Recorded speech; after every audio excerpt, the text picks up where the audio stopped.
கதையை தெரிந்து கொள்ளுங்கள். பாரத போர் முடிந்து தர்மர் ஆட்சியிலே இருப்பார். அவருக்கு துணையாக தர்மருடைய சகோதரர்கள் அர்ஜுனன், பீமன், நகுலன், சகாதேவன் இவர்கள் பக்கத்துணையாக இருப்பார்கள். ஒரு முறை சந்தைக்கு, குதிரை சந்தைக்கு இந்த மூவரும் செல்வார்கள். அர்ஜுனன், நகுலன், சகாதேவன் மூவரும் குதிரை வாங்குவதற்காக போவார்கள். அப்போது ஒரு குதிரை இவர்களுடைய கண்ணில் படுகிறது. குதிரைக்காரனிடத்திலே இந்த குதிரை என்ன விலை, எவ்வளவு வேண்டுமானாலும் கேள், நாங்கள் தந்துவிட்டு இதை பெற்றுக்கொள்கிறோம் என்று சொல்லுகிறார்கள்.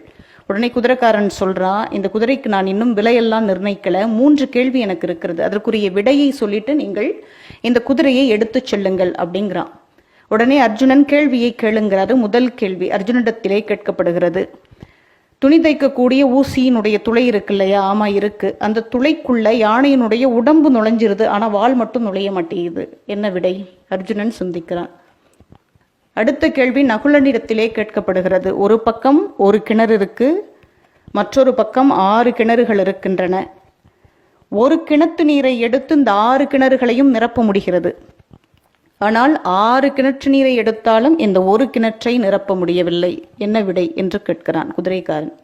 இவனும் சிந்திக்கிறான். மூன்றாவது அறிவில் சிறந்தவனான சகாதேவனிடத்தில் கேட்கிறான். ஒரு வயல் வெளியில் முற்றிய நிலையில் கதிர்கள் இருக்கின்றன, அறுவடைக்கு தயாராக இருக்கின்றன. அந்த கதிரை மேய்ந்து விடாத வண்ணம், ஆடு மாடுகள் மேயாத வண்ணம் சுற்றிலும் வேலி அடைக்கப்பட்டிருக்கிறது. ஆனால் வந்து பார்க்கின்ற பொழுது, மறுநாள் வந்து பார்க்கின்ற பொழுது கதிர்கள் ஒன்றையும் காணவில்லை, மேயப்பட்டிருக்கின்றன. இதற்கு என்ன விடை என்று கேட்கிறான். கேட்டுவிட்டு குதிரைக்காரன் சென்று விடுகிறான்.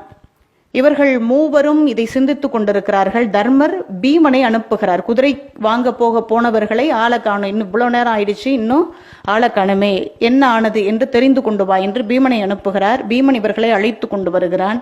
தர்மர் கேட்கிறார், என்ன தாமதம், என்ன காரணம் என்று கேட்கிறார். உடனே அர்ஜுனன் சொல்றான், குதிரைக்காரன் எங்களிடத்திலே 3 கேள்வியை வைத்திருக்கிறான், அந்த 3 கேள்விக்கு என்ன விடை என்று எங்களுக்கு தெரியல, அந்த விடை தெரிந்திருந்தால் எங்களுக்கு குதிரை கிடைத்திருக்கும் அப்படின்னு அர்ஜுனன் சொல்றான்.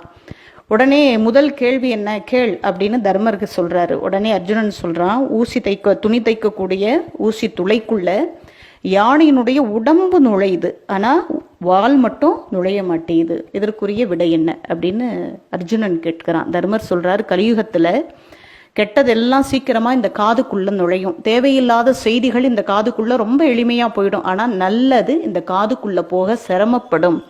கலியுகத்துல நல்லதை கேட்பதற்கு மக்கள் தயாராக இருக்க மாட்டார்கள், நல்லவர்கள் மதிக்கப்பட மாட்டார்கள் என்று தர்மர் சொன்னாராம். இரண்டாவது கேள்வி என்ன கேள் அப்படிங்கிறாரு தர்மர். ஒரு பக்கம் ஒரு கிணறு இருக்கு, மற்றொரு பக்கம் 6 கிணறுகள் இருக்கு. ஒரு கிணத்து நீர் எடுத்து 6 கிணத்தையும் நிரப்ப முடியும், ஆனா 6 கிணத்து நீரை சேர்த்தாலும் இந்த ஒரு கிணத்தை நிரப்ப முடியாது. அதற்குரிய விடை என்ன? தர்மர் சொன்னார், இந்த ஒரு கிணறு என்பது பெற்றோர்கள், 6 கிணறு என்பது பிள்ளைகள். பெற்றோர்கள் எத்தனை சிரமப்பட்டாவது அந்த 6 குழந்தைகளையும் வறுமையையும் மீறி தங்களால் இயன்ற வரைக்கும் அந்த குழந்தைகளை பராமரிப்பார்கள், பாதுகாப்பார்கள். ஆனால் வயோதிக காலத்துல 6 குழந்தை இல்லை 10 குழந்தையாக இருந்தாலும் அந்த தாயையும் தகப்பனையும் பாதுகாப்பதற்கு, தாங்கி பிடிப்பதற்கு தயங்குவார்கள். அம்மா நீங்க 1 மாசம் அண்ணன் வீட்டில் இருங்க, அப்பா நீங்க 1 மாசம் தம்பி வீட்டில் இருங்க என்று பாகப்பிரிவினை நடக்கக்கூடிய காலகட்டம் கலியுகம், அந்த காலம் வரும் என்று தர்மர் சொன்னாராம்.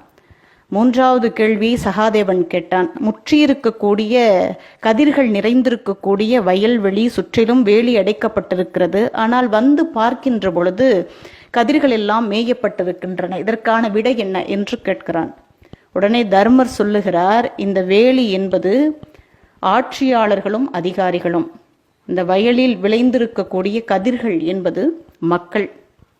வேலியே பயிரமேஞ்ச கதையா அப்படின்னு ஒரு பழமொழி இருக்கிறது. அந்த பழமொழி கலியுகத்தில் நடைபெறும். அதிகாரிகளாலும் ஆட்சியாளர்களாலுமே மக்கள் சுரண்டப்படுவார்கள், துன்பத்திற்கு உள்ளாக்கப்படுவார்கள் என்று தர்மர் சொன்னாராம். இந்த விடையை சொல்லிட்டு தர்மர் சொன்னாராம், வந்தவன் குதிரைக்காரன் அல்ல, அவன் கலியுக புருஷன். இந்த கலியுகம் எப்படி இருக்கும் என்பதை உங்கள் மூலமாக தெரிவிப்பதற்காக இந்த கேள்வியை அவன் கேட்டிருக்கிறான் என்று தர்மர் சொன்னதாக ஒரு கதை இருக்கிறது. இது ஒரு செவிவழி செய்தியாக கூட இருக்கலாம், ஒரு கற்பனை கதையாக கூட இருக்கலாம். ஆனால் இந்த காலகட்டத்திற்கும் பொருந்தக்கூடிய வகையிலே இந்த கதை அமைந்திருக்கிறது. இன்றைக்கும் எத்தனையோ பாடுகளை பட்டு ஒரு குழந்தையை வளர்க்கக்கூடிய தாயையும் தகப்பனையும் தெருவிலே விடக்கூடிய சூழலில் இன்றைக்கு பிள்ளைகள் இருக்கிறார்கள்.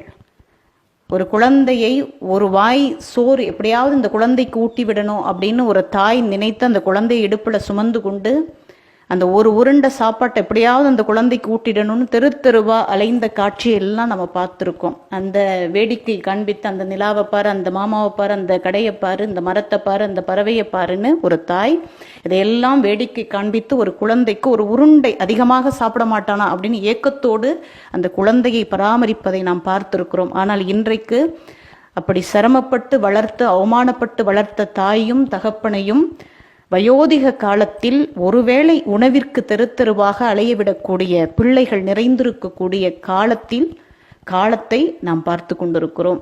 அதனால இந்த கலியுகத்தில் யாரெல்லாம் சிரமத்திற்கு உள்ளாவார்கள் என்று சொன்னால், யாரெல்லாம் முன்னோர்கள் சொன்ன வார்த்தைகளை மறுதலிக்கிறார்களோ, அந்த வார்த்தைகளின் படி வாழாமல் அதை தவிர்த்து நிற்கிறார்களோ, அவர்கள் எல்லாம் நிச்சயமாக இந்த கலியுகத்திற்கு பலியாக்கப்படுவார்கள் என்பதுதான் நிதர்சனமான உண்மை. எனவே நல்லவற்றிற்கு முக்கியத்துவம் கொடுங்கள். நம்முடைய முன்னோர்கள் சொல்லாத எந்த செய்தியுமே இல்லை, எல்லாத்தையும் நம்முடைய முன்னோர்கள் சொல்லிவிட்டார்கள். நாம எதுவுமே செய்ய வேண்டாம், அவர்கள் சொன்னபடி நடந்தாலே நிச்சயமாக நாம் கலியுகத்தின் கொடுமையிலிருந்து தப்பித்துக் கொள்ளலாம் என்பதுதான் என்னுடைய தாழ்மையான கருத்து. எனவே நல்லதை கேளுங்கள், நல்லதை சிந்தியுங்கள். நன்றி, வணக்கம். அடியார்க்கடியேன், தஞ்சை புவனேஸ்வரி.